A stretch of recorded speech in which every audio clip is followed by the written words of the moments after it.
Hai,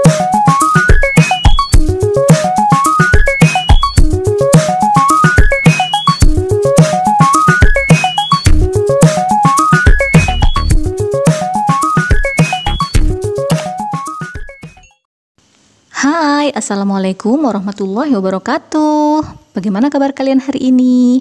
Semoga semuanya sehat walafiat. Ini adalah video pembelajaran untuk kelas 8. Materi yang akan kita bahas kali ini adalah tentang sistem pernafasan pada manusia. Oke, langsung saja kita mulai yuk. Semua makhluk hidup, termasuk manusia, perlu bernafas agar dapat bertahan hidup. Bernafas itu merupakan proses memasukkan oksigen ke tubuh serta mengeluarkan karbon dioksida dan uap air dari tubuh. Mekanisme pernapasan itu bisa berlangsung dengan baik karena manusia dianugerahi sistem pernafasan. Namun, sistem pernafasan ini bisa terganggu jika sistem pernafasan tidak berfungsi secara optimal. Akibatnya akan ada penyakit-penyakit tertentu seperti asma dan lain sebagainya. Nah, pada bab ini kita akan mempelajari tentang organ-organ pernafasan, kemudian mekanisme pernafasan, volume udara pernafasan, gangguan-gangguan pada pernafasan, dan upaya untuk menjaga kesehatan sistem pernafasan. Dan di video kali ini kita hanya akan membahas tentang organ-organ pernafasan pada manusia. Organ-organ pernafasan pada manusia itu ada hidung, faring, laring, trakea, bronkus, bronkiolus, paru-paru, dan alveolus. Gambarnya seperti ini, bisa kalian perhatikan ya. Rongga hidung di sini. Kemudian yang ini ada faring, laringnya di sini. Di sini trakea. Kemudian di sini cabang ini namanya bronkus. Nah, bronkus ini bercabang lagi jadi bronkiolus. Oke, yang pertama kita akan bahas hidung. Gambarnya bisa kalian perhatikan di sana. Nah, hidung itu merupakan organ pernafasan yang langsung terhubung dengan udara luar. Hidung itu tersusun dari tulang rawan dengan 2 rongga dan 1 sekat. Di dalam rongga hidung ini terdapat rambut-rambut hidung, kemudian ada juga selaput lendir dan konka. Rambut hidung itu fungsinya untuk menyaring udara pernafasan, sedangkan selaput lendir atau mukosa dan konka itu berfungsi untuk menghangatkan dan melembabkan udara pernafasan agar sesuai dengan kondisi suhu yang ada dalam tubuh. Kemudian lendir ini juga mengandung leukosit sehingga bisa membunuh kuman-kuman yang masuk bersama udara pernafasan.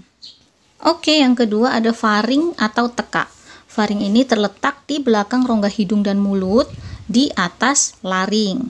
Faring ini tersusun dari otot lurik yang dilapisi membran mukosa. Fungsi dari faring sebagai saluran udara dan saluran makanan.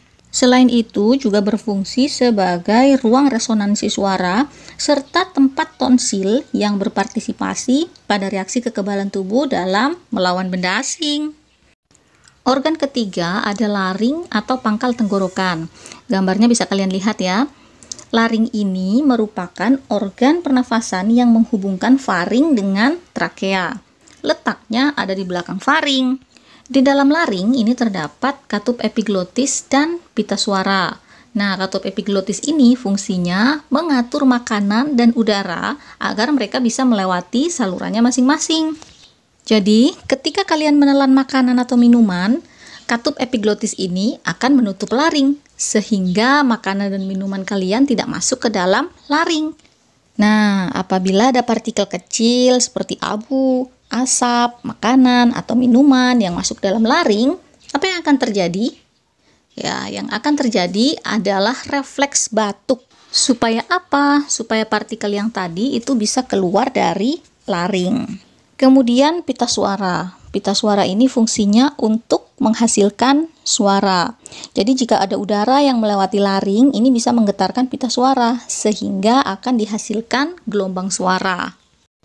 Kemudian ada trakea atau batang tenggorokan. Trakea ini merupakan saluran pernafasan yang memanjang dari pangkal rongga mulut sampai ke rongga dada. Trakea ini menghubungkan laring dengan bronkus. Dinding trakea ini tersusun dari cincin tulang rawan yang di dalamnya terdapat sel-sel epitel dengan rambut getar atau silia.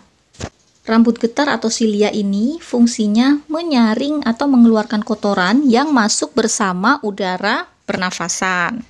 Setelah trakea, kita masuk ke bronkus atau cabang batang tenggorokan. Bronkus ini merupakan cabang kanan dan kiri dari trakea. Jadi trakea itu bercabang ke kanan dan ke kiri. Cabangnya itu dinamakan bronkus. Gambarnya bisa kalian lihat ya, yang ini bronkus. Panjang dari bronkus ini kurang lebih 5 cm dengan diameter 11 sampai 13 mm. Tiap cabang dari bronkus ini bermuara di paru-paru kanan dan paru-paru kiri. Bronkus ini kemudian bercabang lagi sebanyak 20 sampai 25 percabangan. Cabang dari bronkus ini dinamakan bronkiolus. Nah, di setiap ujung dari bronkiolus ini terdapat gelembung-gelembung udara kecil yang dinamakan alveolus. Selanjutnya ada paru-paru. Paru-paru ini merupakan organ pernafasan yang utama ya. Paru-paru terletak di dalam rongga dada, serta dia terdiri dari dua bagian, yaitu paru-paru kanan dan paru-paru kiri.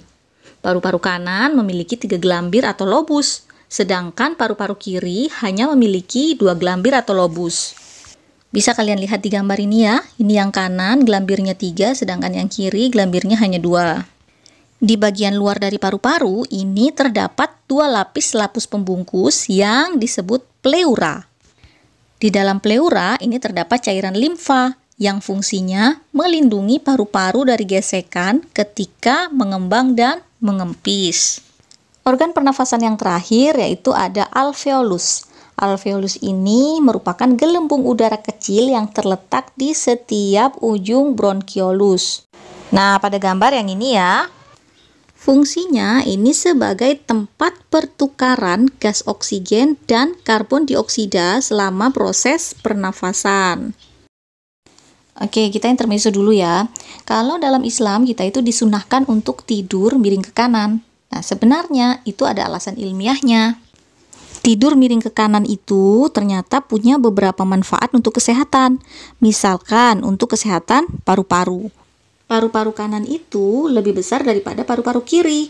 Oleh sebab itu, ketika tidur miring ke kanan akan memudahkan sekresi lendir pada bronkus sebelah kiri. Dengan demikian dapat membantu mengurangi beban jantung dalam menahan paru-paru karena jumlah gelambir paru-paru kiri lebih sedikit daripada paru-paru kanan. Oke, untuk pembahasan mengenai mekanisme pernafasan dan volume udara pernafasan itu akan ada di video berikutnya ya. Jadi sekian dulu untuk video ini. Terima kasih. Wassalamualaikum warahmatullahi wabarakatuh.